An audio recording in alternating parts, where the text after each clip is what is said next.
Good morning. Okay, guys and gals.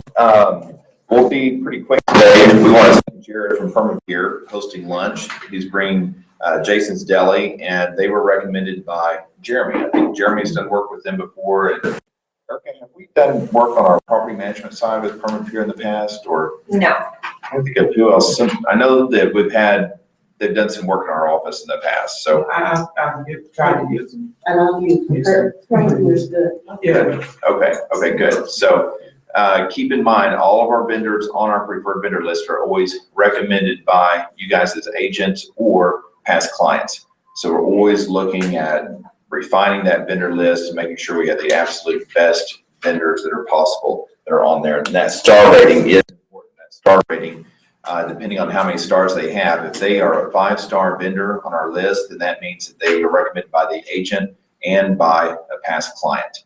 So keep that in mind. If it's a 3-star on the list, then that means they probably lost a star.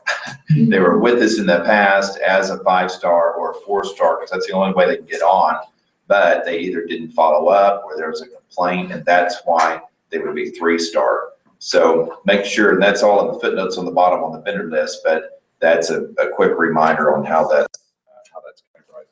Okay, Richard is back from vacation, so we're glad to have him back. So give us kind of an update on your side. On the vacation or on business? Business for now. Okay. How's everybody doing? Good to see you guys. Hey, Tony. All right, we're going to talk a little bit about coaching first. We're just about up with the first session for the year. We had a 6-month commitment, and it ran from January till the end of June. So we're putting together a new list of the criteria, and we're going to kind of raise the bar. So we'll be getting that out to you in the next week or so, and giving you the opportunity to review everything and make sure you still want to continue. I do want to talk briefly about Sarah. Sarah has really embraced the coaching program. Right now she has 3 listings, and they're all under contract for either list or above, and every one of them was in a multiple offer situation. She had 1 listing that was on the market for 4 days. It fell out.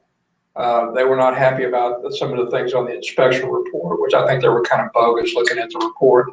Put it back on the market, and it went under contract. So that one was under contract 28 days. Her other 2 were on the market for 4 days and 3 days, multiple offer situations. This past weekend, she put one on the market on Friday night. By Saturday, it was already under contract. She had an open house scheduled. She went ahead and held the open house, and she picked up 2 buyers at the open house. So that she's just doing a fantastic job. She told me today that she's just going to start really concentrating on her listings and build her listing business and only work with a few buyers, which is probably very, very smart with the way the market is right now. So kudos to Sarah for the job she did. I've mentioned to a few of you, we're putting together a 1-day training class for paperwork, handling the paperwork, how to fill out a listing agreement properly and all the related addendum. And then even more important than that is how to do a contract correctly and all the addendum that are related to that. So there'll be an assignment. We'll give you some scenarios, ask you to fill it out, not during class, but at your convenience. Fill out the listing paperwork, fill out the contract paperwork, and then we'll review it together and help you with anything that we see, because we're getting a lot of questions about the different forms and what to use at which particular time. Okay, we'll give you more information on that, but it's going to be an all-day class. Okay, any of you guys, I know Saran was interested. Anybody else? I know most of you are pretty experienced. I know you went to Metro Tech recently and took a class. It's real important that you're confident and that you're taking care of your clients and you're filling out forms correctly. It definitely helps to mitigate the risk also. Okay, thanks guys. Okay, so I want to spend a little time today doing kind of a case study role playing. And this kind of goes back to Saran and I's conversation yesterday about getting offers accepted, and that's why it was kind of a last minute addition to the sales meeting. I really want to spend some time just candid conversation and hear what your dialogues are, hear what you're your challenges are in getting offers accepted. So, looking at the agenda, when I look at the offers that I brought, about 80% are accepted. Now, that doesn't mean that that's what your acceptance rate needs to be when you're writing offers, but I would say the majority of your offers, you do want to make sure they're getting accepted. If not, then there's a problem somewhere. And that's where the first thing to do is to come to Richard or I and let's discuss it, go through some role play. But I thought I'd talk about just some of the most common scenarios that happen and how to head those off or how to properly counsel that buyer. So it starts with that buyer counseling session. Now, we know in this ideal situation, an ideal world, we have the buyer come into the office, right? They sit down and they're going to spend 45 minutes listening to your whole spiel, and they're going to walk out like a different person and remember everything you said. We're way over list. But the reality is we're in a hurry, they're in a hurry, they just want to see that house. They don't want to even look at you. they want to be in that house as soon as possible, and they're not, you can tell them something 3 or 4 times and it's like it just goes right over their head. So that's where good sales skills will take care of that. And sales skills are asking questions. And when you're asking questions, then when they're repeating back to you the answers you want to hear, it forces them to change their thinking. If you're not asking questions, then you won't change their thinking and their perceptions to the marketplace. So that's where it starts. It's giving them appropriate expectations and asking the right questions. So that's what I wanted to spend a little time on today. What are some of these questions that we need to be asking? So I thought I'd take Saran's situation, and Saran, you want to kind of set that up for us. That was, tell us about the buyer profile and the type of house that they're looking for, and she also has, it makes it a little more challenging because she has a husband and wife. They're on different pages. So tell us sales price, area, how long they've been looking, and a little bit about the buyer. So to me, the most challenging thing, like I said, is the wife and the husband, and the husband works remote, so he travels. They always want to see and actually see people together. So that's is a challenge. Their sales price, they want to stay in the range around 250. The max is 270, and they want to live in the area of Allen, Frisco, or Plano. And their property criteria, other than the price and the area? 2,500 square feet. They want 4 bedrooms. The wife is dead set on having a half bath for guests. So, and she wants to be a backyard. Okay, so it sounds like they have pretty realistic criteria, right? So I think we'd all agree their criteria, these are pretty realistic buyers. They have pretty realistic criteria. She doesn't want anything after 1995. After 1995. She doesn't want anything to see anything built after. Okay. Here's where we're getting a little gray area, right? Before. Yeah, before 1995. Before. Okay, She so. wants to see properties built before 1995. Okay, so here's our first, if I'm in a counseling session, this is our first objection. See, I had to ask that question to find out, right? So that was the other, is that all the criteria? You know, so no, there was another one, it's the age. Okay, well, why is it that age? Why is it that you want something that's built since 1995? She feels that anything built after 1995, that they could have foundation problems, roofing. She doesn't want to worry about any type of repairs. So I spoke with Richard about that, and what he suggested was I can always talk to them about home warranty. Right. So that kind of just, that eased her mind about that. Good. So we have been able to see property, but she's not happy about it. Right. Her husband is more, he likes that traditional style. She likes that more upgrades, more newer construction type home. Right, sure, okay. Okay, so then Saran finds them a house. It's in Allen. It was listed 4 days ago, or 5 days now, and it's on Basil Court, 275. Now, before this property, had you already written offers on other houses? 2 other offers. 2 other offers, okay. So, and had they worked with another realtor, or are you the first realtor they've I'm the worked with? first row. Okay, hopefully you'll be the last. The last one. Right, okay. So that's the other thing, working with these buyers, that if their expectations aren't realistic, and see, that's the first thing we did, is we said, okay, well, let's set realistic expectations here. So if they're realistic, if their expectations aren't realistic and you're out showing the property, trying to appease them, then what happens? They get disappointed. and you're frustrated because you're spending a lot of time.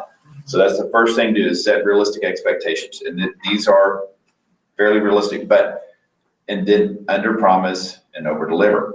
So if we were to under promise, over deliver here on the age, what would we do?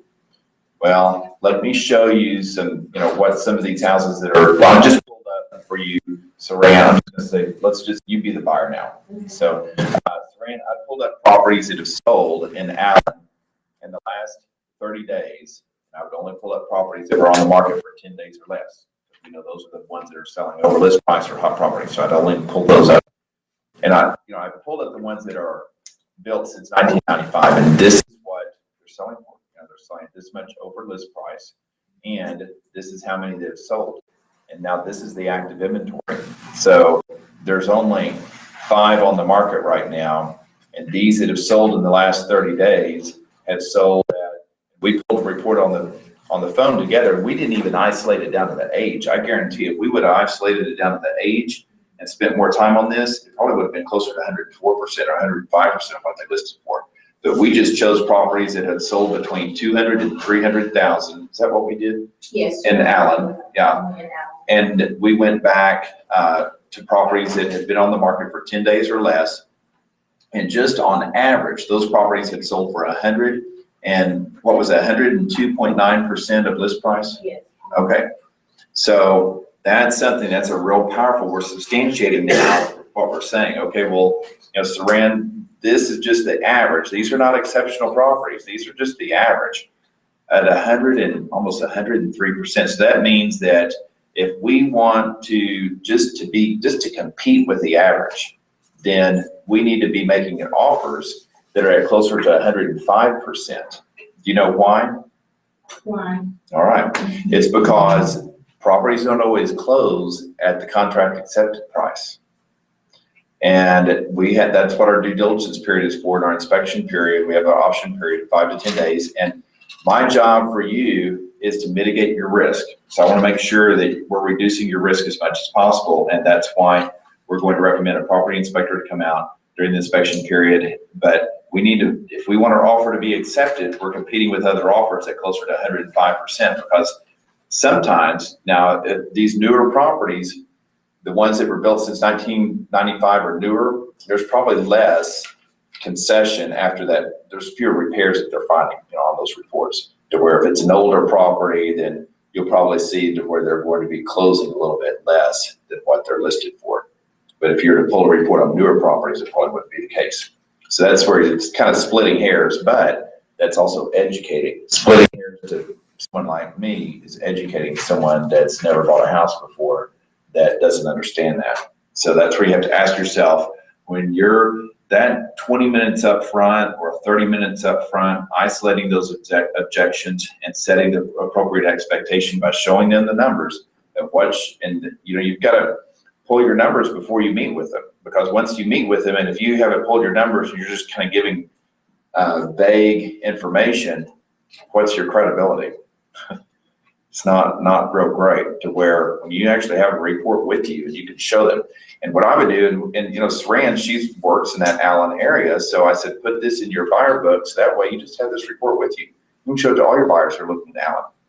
But make sure that your report is substantiating what you're telling them about the market. If you just have some dated material in your buyer book that's a year and a half old or 2 years old, and it's the same stuff that everyone sees, it may not resonate with them as much as a report that you've just printed that's for their specific price range and their specific market. So, okay, so that as far as structuring your offer, if you set the expectation up front and if you structure the offer properly, then you're going to have a much, much better chance of getting accepted. Now, what are some other reasons? Kathy, you're an experienced listing agent. When you see offers come in on a house, what are reasons that, in their multiple offer situation, then what are reasons that you would put less weight on an offer? Low earnest money. And the more earnest money, the better. People have to come up with the earnest money at some time. They might as well go ahead and put it now. So that means it's a stronger commitment. Right. Shorter time for inspections and option period, because That way, we don't have this long window for keeping things open. We have all unanswered questions done very quickly. The shorter closing date also. The faster they close, they know we have everything completed. So those are the things. See, Kathy and I, we have a lot of experience on the listing side, so we're kind of conditioned to focus on how do we mitigate our risk for our seller, because that's our job as a listing agent. How do we mitigate our risk for our seller? And that is remove as many contingencies as possible, get it closed as fast as possible. Yeah, I just came right from one right now. 2-day option. It's, they're putting up, $5,000 earnest money. Bingo. It's over with, done with. What's the price point on And that? closing next Friday. What's the price point on that, and how do you do 2-day option period where you have to have an inspection? They're getting inspected Yeah, over there tomorrow. It depends on, that's We where already having had a it good lined up. relationship with your inspector, yeah, having I have that it lined up. lined up, that's normally, that's the first call I'm going to make is my, can he be there in the morning? Can he be there in 2 days? How quickly can he be there? Is his contract executed today or tomorrow? So, and then on the earnest money amount, that's, many times I've recommended 50% earnest money. Yeah. Sometimes Yes. 100% earnest money. So it all depends, all relative, 100% of. 100% earnest money. Yeah. Usually I lower price properties. Yeah, those are usually. I mean, you're talking about 100% of sales price? Right, it goes to, All right, that's I had really more for multiple lower offers price. on a $150,000 listing of mine over in Mesquite. The one that won, her down payment was gonna be $7,000 something dollars. That was her earnest money. Whatever her down payment was her earnest money. Bingo. That's the one that won. I had 7 offers. And her down payment was $7,000 or $8,000, whatever it was. I don't remember right now, but whatever their down payment was, that's what I counted back with earnest money. So she decided to put it up. And a She got smart, a smart listing agent, they're looking to mitigate the risk of their seller as much as possible. A smart buyer's agent will call that listing agent and say, you're gonna assume they're doing their job to mitigate the risk as much as possible. Those things we talked about are going to be addressed. But what you don't know and what you need to ask is, what's your buyer's preference as far as possession? What's your buyer's preference as far as the type of buyer they're looking for? Or are they expecting a builder to buy this? Are they expecting this to sell to an investor? Are they expecting this to go to a family? Do they have a family? This is a real emotional situation for a lot of sellers. So massage that and that relationship with that listing agent too. Because if you know your stuff, if you've been talking to Richard and I, you're coached on, what's a good listing agent going to do to mitigate the risk. What you don't know until you make that phone call to that listing agent is what's important to that seller. So I asked the agents that brought it to me, and I said, would your buyer mind putting up all their down payment as the earnest money?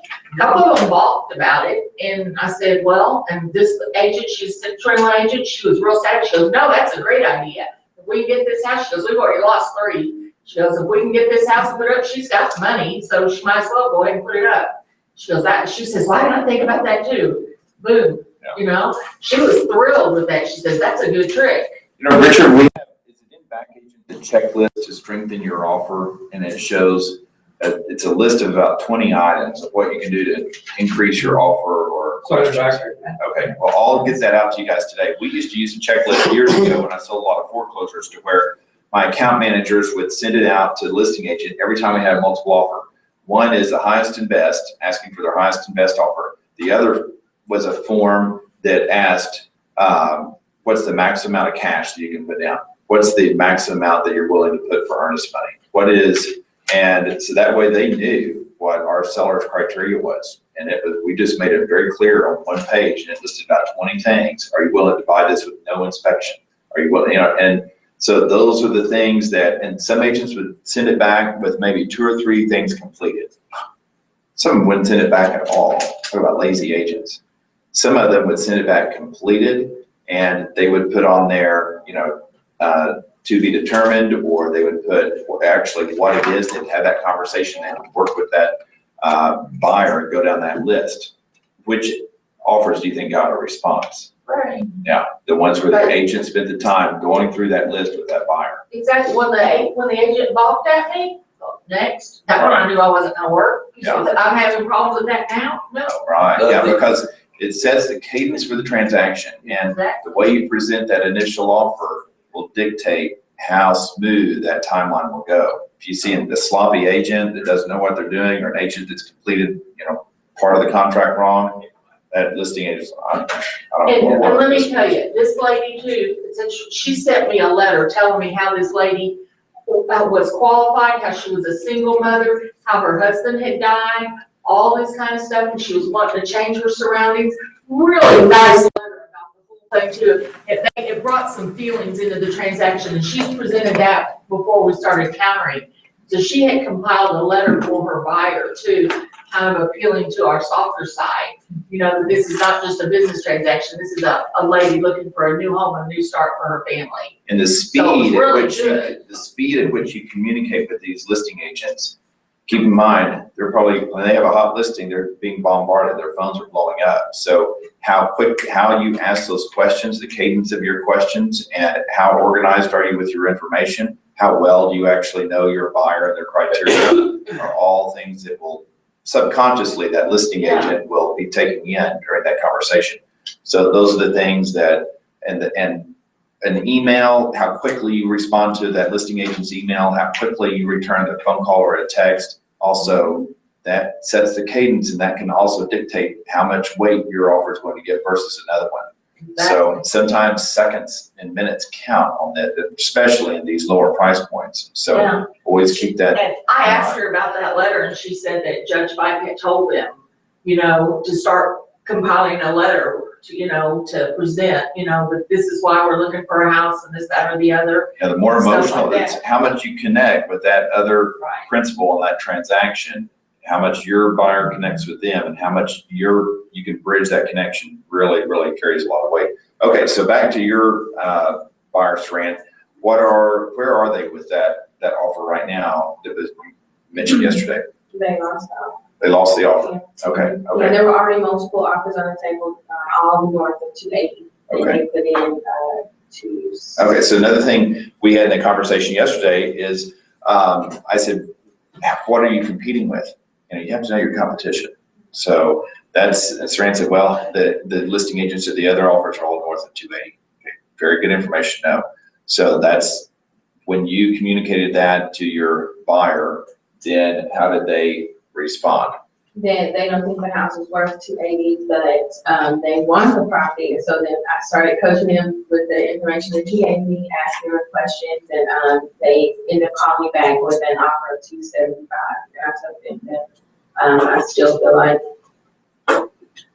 Okay, so Saran, why? Yeah. So if they haven't, if this seller has another offer that's for in the mid 280s, why would they consider your offer for 275? Yeah.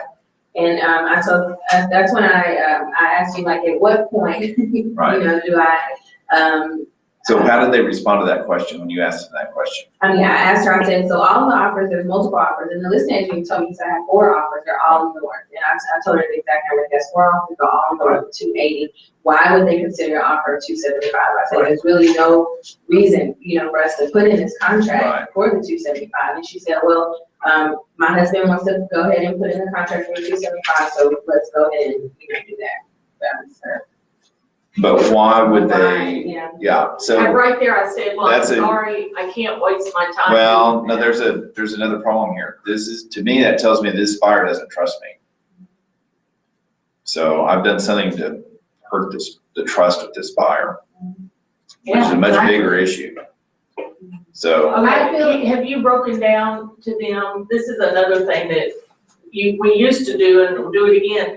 Go ahead and see what their payment would be at 275 and see what it would be at 282 or something like that, and say, are you willing to give this house up for a difference in a payment of $48 a month? And something else that she said is, well, they don't feel, or the wife doesn't feel like it's worth it. Right, we've all heard that. You use the right language about trust. It's about culture. Some buyers, they got to bargain. In a bargain, that's all they know. Right. I mean, the educated consumer is the best consumer. Right. I mean, some of us, we're dealing with uneducated consumers. They Right. don't know this, you have to compete Right. to win. Right.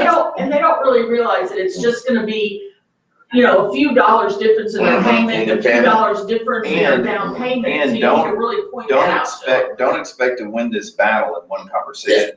This is something that takes, it's conditioning. Yeah. It's conditioning their mind. Mhm. Because just like Tony said, if it's a culture, their entire life, and all of their that's friends, right. they've heard something different. So you have to take this as a process to where you're constantly reinforcing and you're substantiating and you're earning that credibility and you're building trust with them. Do you think if at the first meeting, if you would sit there and explain or maybe show them a market analysis of the area that you're living in? Right, we and went say, through that Oh, before you you did? came. Yeah. And just tell them, hey, the market is getting higher. Right, so. I told you last time that my first broker told me that that some agents see this business as being a client. I'm fighting for somebody. Some agents see us as making a sale. The ones that are making the sale, that's bringing a relationship, making money. The ones that are fighting for clients, you're not a lawyer. Because that's what they think we are. Oh, why you not look for them to get in? I can't go fight the owner. I can't go fight the listing agent. It's hard. Yeah. It is hard. Yeah, And I'll tell you this because Yeah. I've been working with an undercover realtor. Yeah. He knows more than I know. Yeah. No matter what I tell him, he's researched it and he Yeah. knows. No matter what I tell him, his friends say. No matter what I tell him, and he's been on Zillow, and Zillow said. And so I let him get rejected on everything he wanted, so finally, we're closing on the 23rd. And he didn't like, if I sent him comps, he picked the ones he liked, not what the comps represented. I don't like that, so I'm not using this one. I don't like this, so I'm not using this, and that's fine. Okay, but I'm very seldom off when I call him, and I told him, I said, that even the house we're closing on the 23rd, this house is gonna come at what they're asking. No, it's not. I'll offer it, but I'm not gonna, it's not gonna come at that. I said, then you can negotiate the price after it comes back with the appraisal. But they were asking $279. It comes to $280, exactly what I told him it was gonna come back in the first place, but he told me no. And something else that in this market that we really need to work hard at, and this is speaking for myself and Erica too, is we have a situation with one of my listings right now. This is what's going on. Is that it's 235 is what this property will appraise for. I know it would probably, a good appraiser would probably not appraise it for more than about 235 because appraisers have to use, unfortunately, they have to use past sales. And so they're not looking at where the market, they look at, that's part of their appraisal, but they can only build in so much based on where the market's going. We're in the hottest sales month of the year. So here we have, put it on the market over the weekend, we have offers in the 260s. It's not going to appraise for 260. We all know that. So preparing that seller up front, this is only appraised for about 235, but let's try our best. And then also that buyer's agent and that buyer, the expectations that are set, they had to compete because they knew that, there's nothing else that's out there. So when we're looking at what's on the market and how quickly the market's moving up in that a low price range, to mid 200s, then that's the reality of the situation is the competition. So that's where sometimes most people, we've been taught, even as professionals all of our life, to look at these closed sales comps. But the reality of the marketplace is we have to look at the competition and let's look at the consequence. If we don't make this offer 3%, 5% more to get it accepted, what's the consequence if we wait? If we're waiting another 30 days, we're going to be paying an additional 1%, 2% at this rate. Would you be comfortable with that, Saran? Would you be comfortable paying an extra 3% if we don't find anything in the next few weeks?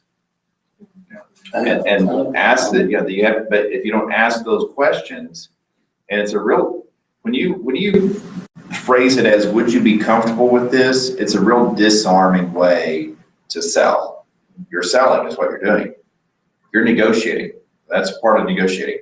And you're selling, you're educating. So educating is telling them with questions. So And the urgency with which they. I left that out that there. I was gonna ask you, look, in this situation, the 235, and the seller wants 260, what do you do? Do you walk? oh no, we listed it for 245. We have multiple offers just because where the market is. I got one that went for two times because I advised him for 195. He said no, he wants 209. So I think he refused. So I took it for 209. Their offers, they just gave me full offers. We wanted appraisals, they didn't give it to us.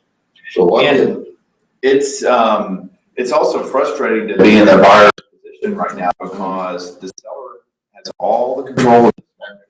So that's where you have to let that buyer know up front. Listen, the seller's the one controlling all the cards here. It's not like it was when your friends bought 2 years ago, or when your uncle is advising you. And those are, there again, what questions you want to ask when they have these expectations that aren't kind of real estate. Well, where is that expectation coming from? You know, why is it that you think that? Why do you think this house is not worth that? Well, what's the consequence if we wait? You know, so that's where just asking those questions, work them right down the road. Right. So did your seller go ahead and take the? He didn't reduce it in 2 hours in a row. He didn't reduce it, but what happened was I worked out another agent. They paid 206. So what I found out now is these appraisals are very, it's a subjective job. Right. And that's everybody's bias in their mind. I have one just talk down the area from quick alone. That's a crazy people. Yeah. I would never take anybody. Absolutely. And see that these appraisals are coming across the board. That's where you have to really be careful. Be careful. You're setting. Yeah. Okay. So I got a little behind. Erica, do you want to give us an update? Good morning. So, as always, we enjoy doing these awards, and the agent of the month this month is Corey, so congrats to Corey. Right. Our top producer is Angela Crisini. Congrats, Angela. And as in our last consecutive months, Wes is our top listing agent, so kudos to him. I want to remind everyone that we have 3 notaries in the office, and that is myself, Richard, and as you know, we have our Linda Smith is also a notary. So please do utilize us if you need us. We're here to help you, and you know there shouldn't be an issue with time. One of us should be able to schedule that for you. Also, I know Logan mentioned having a good relationship with your vendors. That's so important. Your inspector, your photographer, and so on and so forth. And especially with these contractors. I know with property management, I try to keep a tight relationship with our contractors. And I'm really excited to hear what our speaker has to say about foundation. Having those people on standby, you know, having them locked into your phone, and anytime you have questions, it's important to have a good vendor on your side. And once you create those relationships, I know with property management, I've been able to save our clients lots of money just by having these relationships, sometimes up to 50% versus the competitor. So it's so important to create those relationships and really know who you're working with at all times. It benefits your sellers, your buyers. You know, if you're having listings and those listings need work before you can put them on the market, having that timeline and those contractors, it's so important. So please do keep that in mind, creating those relationships. And I do want to touch on property management. Again, you will receive a property management referral fee for referring any clients to property management. Amanda Wow has been one of our agents who's really brought a lot of business to property management. I know Tony's recently sent us a property management client as well. And client, Kathy, Harry, And so we really appreciate those referrals. And again, I'll just remind you that you get 50%. So it's 25 at lease up and 25 at renewal. So just keep that in mind. I'm going to end with reminding you about back agent. And so as we know, we have to put our contracts in back agent and get that approved for our CDA. But we've spent a lot of time on checklists, and those checklists are there for you on. I'm going to continue to update those, and those are working documents. And if you have any questions about anything, please do let me know. Those are in the document portion of back agent. You can also find your referral forms there if you're referring any agents out, the vendor list, anything that you can think of. And if there's something that's not there, just please remind me. And if you need anything, let me know, okay? We just added a new lender on the preferred vendor list, and it's a credit union. And so sometimes we're real competitive. I've closed one with them personally. It was one of the smoothest transactions I ever did. The closing packet was only about that large at closing. And then I have another one in escrow right now with them. So we're always looking for good, whether it's lenders, title, contractors. Contractors probably right now is our biggest need. It's more subcontractors. They're all so busy right now. Linda has been doing a fantastic job with title. Linda, do you want to give us an update on Millennium? Real quick. Millennium is fully up and running, totally operational. We published that last week. I want to thank Tony because he's been one of my biggest supporters ever since I've been here. I've got a lot of deals working for him right now, and I really do appreciate that. I want to remind y'all that you can turn your listings into me, and when you take them, I'll run the title work on them. Did a deal for Logan just this week, came up with a tax lien, a possible tax lien against the seller. So those are kind of things we can look for and get taken care of front, before you get to contract. Right. All right. Here, I'm ready to go. Thank you. So we have a drawing, and it's for agents who are in attendance. So please come into our meetings if you want to win. And this is a shoot for your listing. All right, Rose.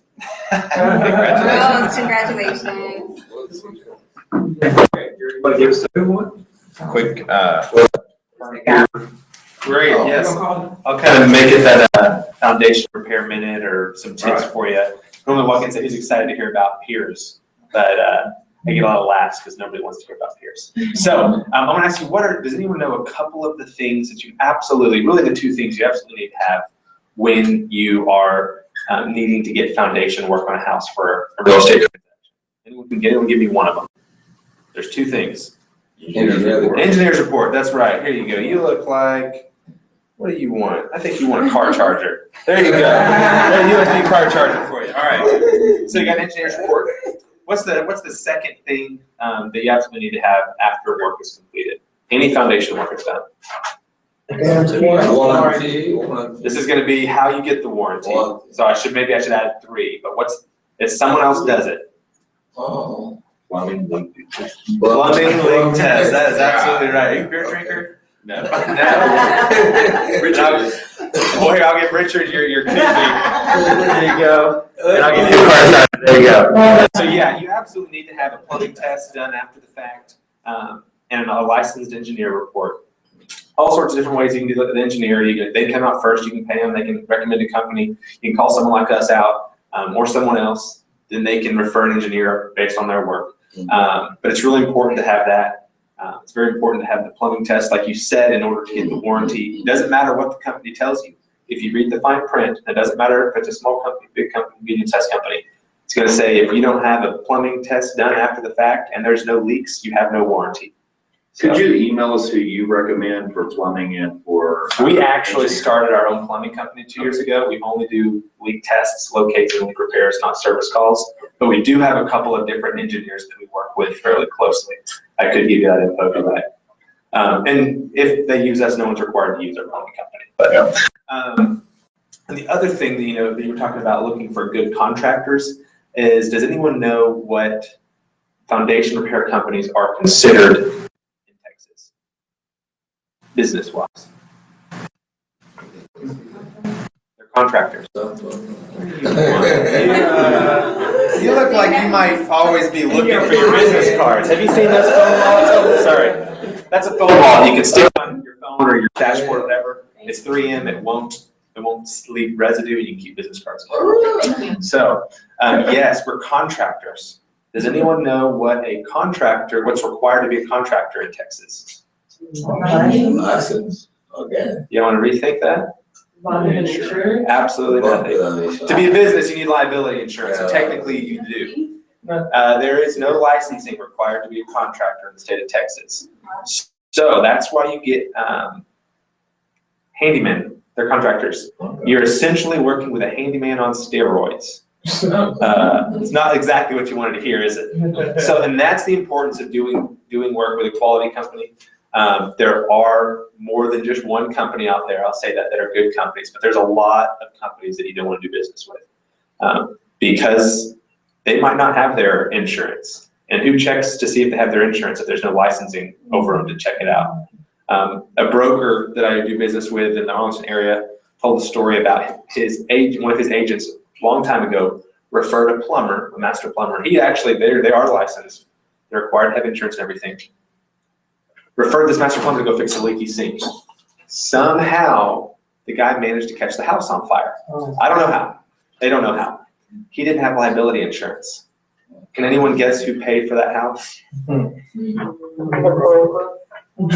guesses? The broker paid for it. Yeah, the broker ended up paying for that house because they didn't make sure they were doing business with someone who was doing quality work, who was doing business the right way. So I'll hang out for a little bit. If anyone has any questions about PermaPeer specifically, I'd love to answer them. But those are some really important things that you'll need to make sure you get for your clients, those plumbing tests and the third-party engineer's report. And just to reiterate what he said about working with quality vendors and quality contractors, we had a situation with an agent just a few months ago that I think it may have even gone to mediation, but not mediation. Arbitration? No, anyway, there was foundation work that was not done properly, and it was by some glorified handyman. And of course, and so the agent didn't know.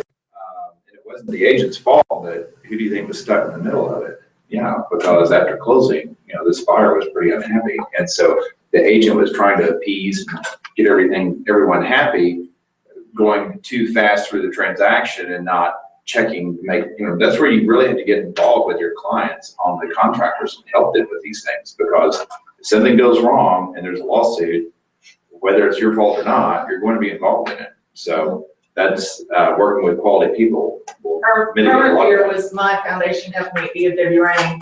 They were our number one foundation vendor, and they did hundreds of ones for the DFW Rain clients through the years, and they were first vendor I had in 2002 and stayed through DFW Rain the whole time, and I never had a complaint. Everything smooth sailing every time. Thank you. Really.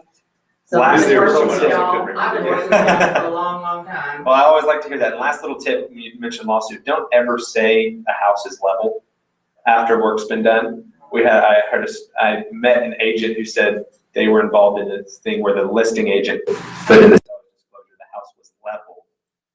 You will never see any foundation company worth its salt say anything about leveling the house. They stabilize it, prevent further movement, but don't ever say level because that person got sued. So, little terminology tip for you. They did my house, and I had problems with it, but they've always worked with me in my own personal residence, my parents' residence. All right, Kimberly, give an update for us. Good morning, everyone. So Logan kind of took my update for me, but I was going to bring up that we have recently added a new mortgage contractor that Logan's had great success with. Also, our title company, Linda's been doing fantastic. I know a lot of you guys are using her. I highly recommend that you guys give her a shot. I know she's closing quickly and she is able to do some things for us that some other title companies aren't, such as she did find, that potential need for Logan. So please make sure you're using our preferred vendors. There's a reason they're preferred. That means they go above and beyond our expectations and are always providing quality service. We don't put them on there without referrals. It's not something that we just find these people. Somebody has used it and they've done what they said they were going to do in the time they said they were going to do at the cheapest price. So please make sure you guys are using our vendors. Also, people have options. You know, we always rate them on a scale based on how much we use them. You'll notice there's a 5-star scale, so you know how good they provide and the services they're providing. If you have any questions about that, I would love to talk to you more in detail about that at a later time. We're out of time, so we'll let you guys get to lunch, but I didn't really get to go into our monthly sales report update, but just glancing at the numbers for May and May closings, for Duncanville, DeSoto, and Cedar Hill, the median sales price is up 15 and 12%, 16%. So it's huge increases for the southern section. Also, Mesquite average sales prices are up significantly. And area East Dallas, the median price for May was up 19% from last year. That's for East Dallas. So guys, make sure you know your numbers, because Steve Brown, what's going in the Dallas News, does not always drill down on your submarket. So your MLS submarket, know those by heart when you're with your clients and when you're preparing your buyers and your sellers. Okay, with that, we'll get to lunch. Any other final announcements or closing thoughts? Jeremy, do you have anything? Actually, we'll play it, Jared. For someone. So, do y'all want to toss cards, or do y'all have names over here? What works better? If y'all already have names over here, Yeah. John. Okay, while he's doing that, I have my focus group for multifamily this Thursday at La Madeleine, and we're gonna be talking about multifamily due diligence, and Dave Lindahl's gonna be calling in, who I just came back from a 4-day seminar in Chicago on, and he's gonna be calling in, talking about multifamily due diligence. Then, next Tuesday, I'm doing a South investor focus group now at Spring Creek Barbecue and I-20. And that is a focus group, and we will be talking about how to write a contract to get accepted for an investor that day. I-20 and Carrier Parkway. And so it's in the Spring Creek, and that'll be at 11:30 to 12 we'll eat, and then from 12 to 1 we'll have our program. And so y'all are always invited to my focus groups that I have. So I'll be doing 3 now a month for investors. So y'all are welcome to come over there and meet. Angela is gonna be running the South one for us, and I run the North one. And that's kind of what we're gonna be doing. Going to those investor meetings, it's always informative. And what you'll notice is that the people that attend those, you know, there may be 90% that they can't qualify for a tin can, but yet the 10% that do, they're very, you know, they own a lot of property for the most part. I mean, the guys that I've met. So And you never know who they finding know. those nuggets, and just like Kathy said, that not just that 10%, but then other people that they know. So it's a great, just by spending an hour or two of your time on the evenings or weekends, great use of your time if you qualify these people and learn. And then I've had a lot of requests. I taught a series 2 weekends ago in Indianapolis about a real estate agent track of how to work with investors as a realtor. And it was very well received, very well attended. And I got really good reviews. And I think I'm gonna start the series here in Dallas again. And I'm doing it in Salt Lake in August, and I'll be doing it here in Dallas. I'm gonna do a track. I'll probably do it once a week for like 4 weeks instead of all day long 4 tracks. You know, it'd be easier to, I'll let y'all know when I start that. All right. That being said, We're gonna do the drawing. oh, we already did. Gotcha. Just looks like Tony, you want to last one, didn't you?